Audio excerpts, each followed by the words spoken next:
Global biofuel alliance. ये मैंने आप लोगों को ध्यान हो तो जब मैंने आपको G20 की कुछ इंपॉर्टेंट हाइलाइट्स पढ़ाई थी तब भी मैंने आपको बोला था कि ग्लोबल बायोफ्यूल अलायंस किसका प्रोडक्ट है, G20 समिट का प्रोडक्ट है जो कि इंडिया में 2023 के अंदर हुई थी। और ग्लोबल बायोफ्यूल अलायंस में मैंने बोला था लगभग 19 कंट्रीज, कितनी कंट्रीज है, 19 कंट्रीज और 13 इंटरनेशनल ऑर्गेनाइजेशन एक साथ पार्टिसिपेट कर रहे हैं। और इंटरनेशनल ऑर्गेनाइजेशन में भी सारे बड़े बड़े, वर्ल्ड बैंक हो गया आपका, IMF हो गया आपका, एशियन डेवलपमेंट बैंक हो गया आपका, ठीक है। उसके अलावा आपकी रिन्यूएबल एनर्जी बहुत सारी कॉरपोरेशंस हो गई, सिविल एनर्जी आपका कोalition हो गया, बहुत सारे जो बड़े बड़े ऑर्गेनाइजेशन है वो पार्ट है ग्लोबल बायोफ्यूल का, ठीक है। अब पहली चीज तो बेसिकली आप लोगों ने देखा होगा बायोफ्यूल, तो बायोफ्यूल का मतलब आपने एनिमल वेस्ट से कोई फ्यूल बनाया, प्लांट से कोई फ्यूल बनाया, एल्गे से कोई फ्यूल बनाया, तो उसको बोलते हैं बायोफ्यूल। और आप लोगों ने देखा होगा हम लोग टारगेट भी कर रहे हैं, आपने ये वर्ड सुने होंगे ना E10 और E20, जो हम ब्लेंडिंग कर रहे हैं ना, इथेनॉल जो बेसिकली ब्लेंडिंग की जा रही है, मिक्स किया जा रहा है पेट्रोल के अंदर कि 10% के मिक्स किया जाएगा E10, 20% मिक्स किया जाएगा मतलब E20। तो ये भी बेसिकली ग्लोबल बायोफ्यूल अलायंस से जुड़ा हुआ है। इसमें एक और इंपॉर्टेंट डिस्कशन आ जाता है क्रिटिकल मिनरल्स का। क्रिटिकल मिनरल्स से भी यूपीएससी ने काफी सारे सवाल पूछे हैं। तो पहली चीज तो ग्लोबल बायोफ्यूल अलायंस से पहले मैंने ये जो आपको इमेज दिख रही है यहाँ पे कुछ क्रिटिकल मिनरल्स दिखाए हैं। कई बार यूपीएससी पूछ लेती है which of the following are the critical minerals, और आपको ऑप्शन दे दिया जाएगा निकल, ठीक है, आपको ऑप्शन दे दिया जाएगा सिल्वर, गोल्ड, बहुत सारे ऑप्शन दे दिए जा सकते हैं मेटल के अंदर। तो यहां पर कुछ मैंने आप लोगों को दिखाया है। गवर्नमेंट ऑफ इंडिया बहुत काम कर रही है क्रिटिकल मिनरल्स पे क्योंकि ये सेमीकंडक्टर में भी जरूरी है।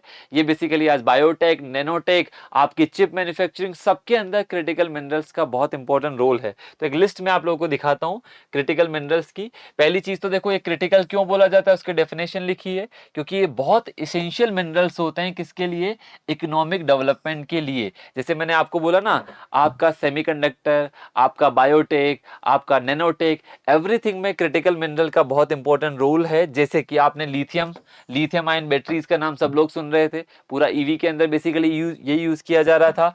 ग्रेफाइट एक बहुत इंपॉर्टेंट क्रिटिकल मिनरल आप लोगों ने सुना होगा। कोबाल्ट, टाइटेनियम तो बेसिकली आईफोन 15 आप लोगों ने देखा होगा ना, 15 प्रो में बोला जा रहा है कि आईफोन 15 प्रो किससे बनाया गया है, टाइटेनियम से। बॉडी किसकी है, टाइटेनियम की।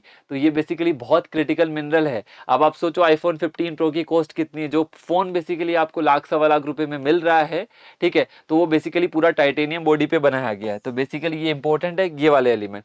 उसके अलावा कई सारे रेयर अर्थ मिनरल्स भी होते हैं, वो तो और भी बेसिकली इंपॉर्टेंट मिनरल्स माने जाते हैं। तो जस्ट मैंने बताया कि बहुत इंपॉर्टेंट है। और सप्लाई चेन की वजह से, जैसे मैंने एक आपको वर्ड भी यूज किया था, सब लोगों ने ध्यान रखा होगा, friend shoring. Friend shoring word क्यों यूज किया गया था, एक्चुअली क्या हो रहा था, जितनी भी बड़ी बड़ी कंट्रीज थी वो अपनी मैन्युफैक्चरिंग फैसिलिटीज को शिफ्ट कर रही थी टू अवर फ्रेंडली कंट्री। जैसे मैंने यूएसए का एग्जांपल दिया था कि यूएसए अपने एप्पल के स्टोर्स को कहां पे शिफ्ट कर रहा है, इंडिया के अंदर, जापान के अंदर, ऑस्ट्रेलिया के अंदर, जो उसकी क्या है, फ्रेंडली अलाइज है। कहां से उठा के, चाइना से उठा के। तो इसको क्यों किया गया था, क्योंकि सप्लाई चेन डिस्ट्रप्शंस काफी ज्यादा आना चालू हो गए थे आफ्टर कोविड, क्योंकि बेसिकली चाइना क्या कर रहा था, सप्लाई चेन को कंट्रोल करने का ट्राई कर रहा था। तो जस्ट मैंने एग्जांपल दिया। यहाँ पे कुछ क्रिटिकल मिनरल्स की लिस्ट भी मैं आपको दिखा देता हूँ। तो क्रिटिकल मिनरल्स की लिस्ट भी आप लोगों को यहाँ पर आई थिंक विजिबल होगी। क्रिटिकल मिनरल में यहाँ पर ये भी दिखाया है कि इंडिया का जो नेट इंपोर्ट है, क्योंकि हमारे पास नहीं है तो हम कहाँ से करते हैं, इंपोर्ट ही करते हैं। तो यहाँ पे बहुत सारे क्रिटिकल मिनरल्स के नाम लिखे हैं। लिथियम के केस में बेसिकली आप देखो हम मैक्सिमम इंपोर्ट करते हैं, चिले से भी करते हैं, रशिया से भी करते हैं, चाइना से भी करते हैं। कोबाल्ट ये भी बेसिकली सारी कंट्रीज भी दिखाई है।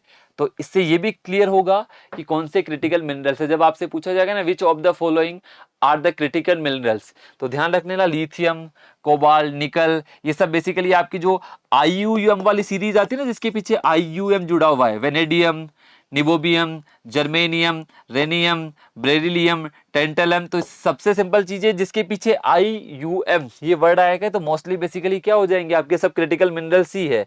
बाकी मैंने आपको ग्रेफाइट का बताया, मैंगनीज का, क्रोमियम का, सिलिकॉन का, सब बेसिकली आपको क्रिटिकल मिनरल्स देखने को मिलेंगे। तो जस्ट कई बार क्वेश्चन आ जाए तो माइंड में क्लियर होना चाहिए कि हमें कैसे ऑप्शन सेलेक्ट करने हैं। तो ये एक्सटेंसिव स्टडी से आप कर पाएंगे कि हाँ हमें पता है कि कौन कौन से टाइप के क्रिटिकल मिनरल्स हमें देखने को मिलते हैं। अब आपको पता है लिथियम आयन बैटरीज यूज हो रही है, बॉडी का टाइटेनियम बॉडी का फोन आ रहा है, तो ये सब बेसिकली क्या है, आपके क्रिटिकल मिनरल्स हैं जो आप लोगों को देखने को मिलेंगे। चलिए अब आते हैं ग्लोबल बायोफ्यूल अलायंस पे क्वेश्चन आप लोगों को दिखाता हूं, फिर इसकी कुछ बेसिकली निटिग्रिटीज आप लोगों को बता देता हूं। फटाफट से इस क्वेश्चन का आंसर कर दीजिए।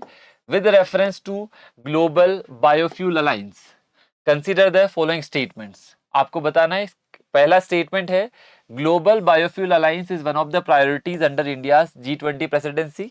इंडिया की वन ऑफ द प्रायोरिटी है अंडर G20 प्रेसिडेंसी। सेकेंड, इस अलायंस का एम क्या है? Facilitate cooperation and intensify the use of sustainable biofuels. ये सस्टेनेबल बायोफ्यूल्स के यूज को प्रमोट करना, वर्ल्ड वाइड प्रमोट करना। तीसरा लिखा है India and Germany will work together towards the development of a global biofuel alliance. India और Germany work करेंगे to become a global biofuel alliance. तो ध्यान रखना, इस टाइप के क्वेश्चंस में जनरली जो मेरा एनालिसिस है, यूपीएससी का माइंडसेट बोलता है, जब ये तीसरा वाला स्टेटमेंट आता है ना यहाँ पे कि कौन कौन मिलके कर रहा है, यहाँ पे यूपीएससी बहुत ज्यादा चेंजेस कर देती है। मतलब यहाँ पे एक शक की निगाह जरूर जानी चाहिए, एक डाउट जाना चाहिए कि इंडिया जर्मनी कर रहा है, इंडिया यूएस कर रहा है, या कोई दूसरी कंट्री के साथ कर रहा है, क्योंकि यहाँ पर यूपीएससी काफी ज्यादा चेंज करता है। और वो चेंज बेसिकली मैंने भी यहाँ पर किया जब यूपीएससी कर रहा है। तो ये बेसिकली हुआ है इंडिया, यूएस और ब्राजील। कंट्रीज तो मैंने आपको बोला कि यहाँ पर 19 कंट्रीज है, बट इनिशिएटिव किसने चालू किया? जैसे अपन बोलते हैं ना, हमारी जो इंटरनेशनल सोलर ऑर्गेनाइजेशन है, आईएसओ की बात करते हैं, तो वो किसने किसने चालू किया था? इंडिया और फ्रांस ने मिलके। लेकिन आज उसमें मोर देन 100 कंट्रीज है। तो मुद्दा ये है कि इनिशिएटिव किसने चालू किया था, किसने स्टार्ट किया था? तो यहाँ पे इंडिया, यूएस, ब्राजील। तो ये वाला क्वेश्चन तो वैसे ही मुझे सस्पिशियस लग रहा था। फिर ध्यान रखना है, जिस टाइप के क्वेश्चन आते हैं ना कि फैसिलिटेट, सब जगह कोऑपरेशन चलेगा, सब जगह रिसर्च चलेगा, सब जगह डेवलपमेंट चलेगा, तो इस टाइप के स्टेटमेंट में ज्यादा डाउट नहीं करना कि हाँ ठीक है, ये तो करने के लिए तो बने, बायोफ्यूल सस्टेनेबल होने ही चाहिए। जो भी अपन बायोफ्यूल यूज कर रहे हैं, आज आप देखो इथेनॉल प्रोडक्शन अपन कर रहे हैं, गन्ने का जो बाय प्रोडक्ट होता है, मोलासी, बगासी, उन सबको किस में यूज कर रहे हैं? बेसिकली इथेनॉल प्रोडक्शन में। और इथेनॉल प्रोडक्शन को कहाँ पे ब्लेंडिंग करना है? पेट्रोल के अंदर। तो हाँ, अपन चाहते हैं कि सस्टेनेबिलिटी बढ़े, एमिशन कम हो, ये सारी चीजें, तो डेफिनेटली ये करेक्ट होगा। अब मुद्दा आता है, ये तो मैंने आपको पहले से ही बताया था कि G20 की साइडलाइन में सबमिट हुई थी और जहां पे अपन ने लॉन्च किया ग्लोबल बायोफ्यूल अलायंस। तो यहां से बेसिकली आपको दिख जाएगा थर्ड स्टेटमेंट गलत है, बाकी only two is the correct answer, मतलब 2 पेयर्स आर करेक्ट।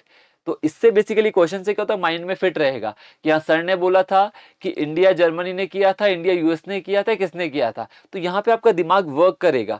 दूसरी चीज, हाँ सर कॉपरेशन तो डेफिनेटली सब लोग कर ही रहे हैं, उसमें तो कोई तकलीफ ही नहीं है।